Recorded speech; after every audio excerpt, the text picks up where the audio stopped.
Welcome to the channel. My name is Hasthrift, and today I'll be introducing Forms TCG, showcasing some prototype decks that I have, as well as give a brief overview of gameplay mechanics. Forms TCG is a 2-player or 4-player chess-style trading card game that's played on a 4x4 grid. It features high fantasy-style art commissioned by some very talented and well-known artists, including Anato Finstark, Luca Finato, Dean Spencer, and many others. Kevin Dees, the creator, has been designing this game for over 17 years and has been optimizing the gameplay with the community so it can be a competitive TCG. He often uses the slogan, "Designed by players for players," to emphasize his commitment to the competitive scene and to making the gameplay a fun experience for everybody. Forms TCG is currently in the pre-Kickstarter phase. The first set, entitled Search for Power, contains over 200 cards and is expected to launch on Kickstarter March 19th, 2024. Please go and give it a follow for updates on the launch. After watching this video, feel free to check out the website for a complete card list. I'll also post a link in the description to join the Discord and for the Patreon, where you can get behind-the-scenes content and early access to cards. At the time of this video, you can sign up for a Patreon membership that includes the first prototype cards for the second set, which is a rubber hose style themed set, which is similar to the old school cartoons you've seen on TV.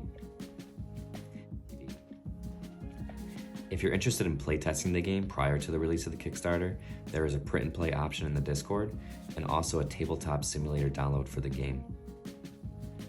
So before I talk about the gameplay and how to play, I wanted to showcase some of my favorite cards from the prototype decks and talk a little bit more what are on the cards. So the cards that I'm about to show you are from the Radiance and Corruption prototype decks. So these signify kind of good and evil, or light and dark. And this is kind of what you can expect from kind of the Kickstarter, with the caveat that a lot of the art and maybe some of the text and even some of the names might change, but this is a kind of a good indication of what you're gonna get. So here's the first look at the cards. You'll notice that each card has arrows around the face. These are the directions in which the card is allowed to move on the board. Every card is allowed to move 1 or 2 spaces in the direction indicated on the card, unless otherwise mentioned. The number here, the card limit number, which is the maximum number of copies you're allowed to have in your deck. Cards will also likely have an effect, which may also require additional energy to use. The number in the circle at the bottom is the base cost, which is the energy requirement to play this card. Cards may also have different facets up here. Facets are keywords that provide the card a unique ability towards gameplay. And you can find a full list of facets in the rulebook online. Down at the bottom, you can see information about the artist and what the card rarity is. And the numbers here in the bottom corner indicate the card's attack, the card's defense, and the card's weakness. Since cards will be moving around the grid, there's a chance that you'll be able to attack cards from behind. So the weakness actually indicates the amount of reduced attack and critical damage done to your card when being attacked from behind.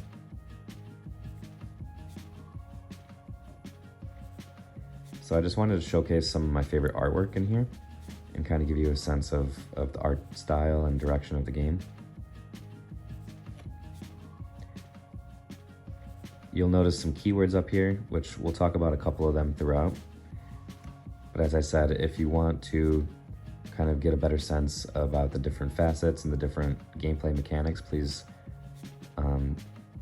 take a look at the rulebook online. But I'm really impressed with the artwork and the art style. A lot of people compare it to like Magic the Gathering style and that old TCG style artwork.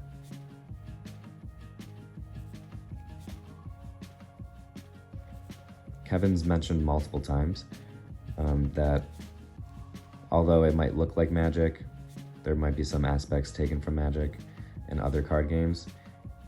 He really wants to kind of be different, and he has a lot of different gameplay mechanics that will make it feel unique.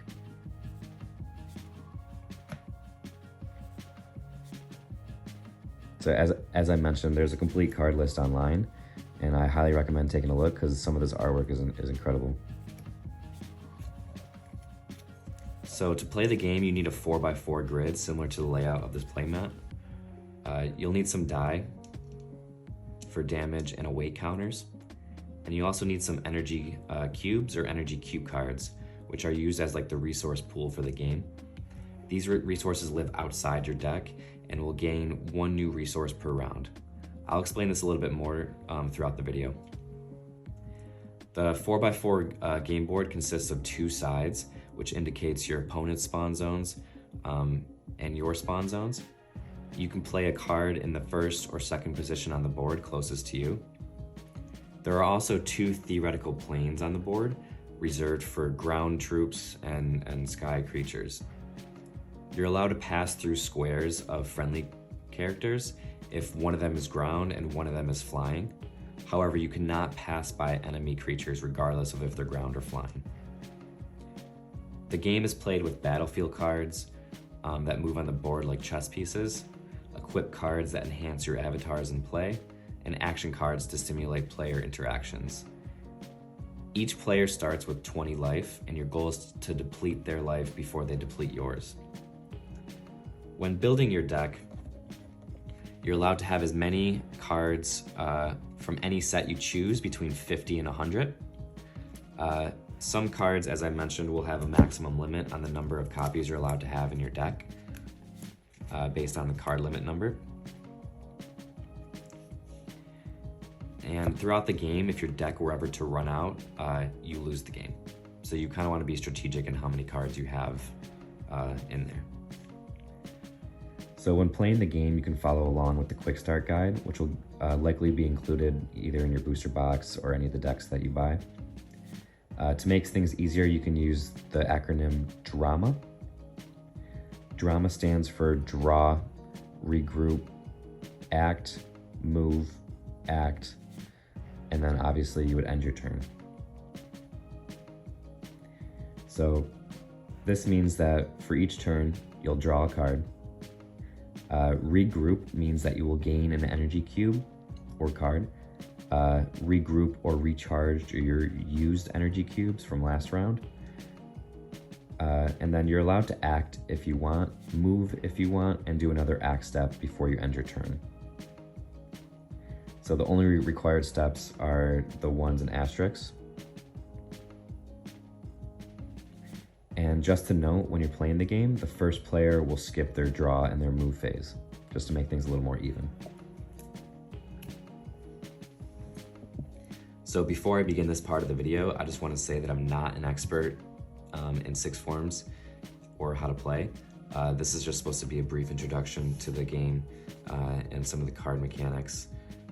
But if you're interested in learning more, or if you have questions following this video, I highly recommend going to YouTube and looking up how to play 6forms. Kevin did a really good job at making a video, and he also has a lot of short videos that kind of talk about the different facets and the different card mechanics broken down in a really nice way.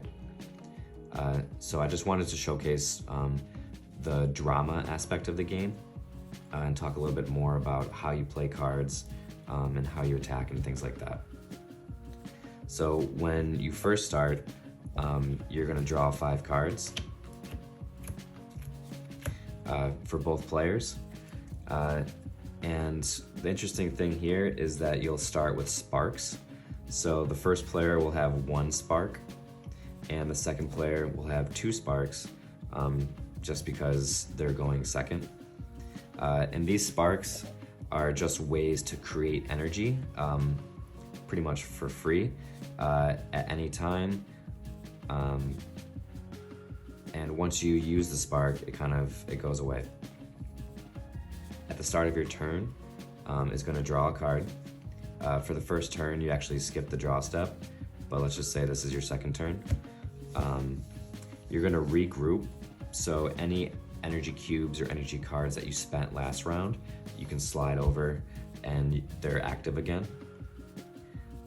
You can act, which means you can play a card. You can also move them 1 or 2 spaces to either get a better position or to attack a card on the opponent's field. You can then act again, and then you end your turn. So just to back up a little bit, in order to play a card, you need to create energy using energy cubes equal to the cost dictated on the card. Energy lasts until the end of the turn it was created, then it gets regrouped at the beginning of the next round. You'll gain a new energy cube every new round and regrouped used energy cubes every round. So if you think about it, you'll be able to use lower costing cards in the beginning and higher costing cards towards the end. When you play a card, you can either play it face up in attack position or face down in defensive position. Only one card can be placed face down per turn, but you can place as many cards face up as you want, as long as you can pay their energy costs. One thing to consider is that you can't flip over or reveal a card the same turn it is placed face down. And the cool thing, the reason why you want to play face down is because every turn you don't reveal it, you actually get an await counter for each turn it is face down. So this just means that the card cost decreases by 1 for each await counter on it. So it's just a way to play a card at a discounted base cost. You can also play a card in the exhausted position if you wish. So exhausted cards protect against your life if they are defeated. So if you play a face card face up, you need to pay the energy cost immediately. Cards are allowed to attack the same turn that they're played. If you play a card face down, you don't need to pay the energy cost. However, in order to activate it upon reveal, in order to defend an enemy attack, for example, you need to be able to pay the energy cost when it's revealed. If you cannot pay the cost upon reveal, the card is ousted and destroyed. However, when being attacked, you may have cards in your hand or on the board that have the interrupt symbol, or say they have dodge as a facet. They might also have the ability to block, just depending on what's on the card. So this allows these cards to be played in response to an enemy attack. So you kind of get a chain of events happening, and cards need to resolve in the order that they're played. The cards that have these abilities might have additional effects which offer unique aspects to the gameplay. So as a result, when strategizing, you may not want to spend all of your energy during your phase of the turn. You can save up some of your energy cubes to bring defensive creatures to life or to counteract attacks with spells in your hand. So during battle, cards deal battle damage, which is short term and only lasts until the end of the battle. Any overflow battle damage gets carried over to deal damage to a player's health total. Most other damage is short-term damage and lasts until the end of the turn. And you can use die to kind of track the damage on the cards. If a card attacks another and is unable to defeat it, it retreats. Also, if your enemy has no cards on the grid, you're allowed to attack their health directly. So sorry, Kevin, if I kind of butchered that. But like I said, for a more in-depth breakdown of different card types, different gameplay mechanics, and like the actual rules of the game, please check out the Six Forms YouTube. There are a lot of great videos on there. Also, like I said, take a look at their website.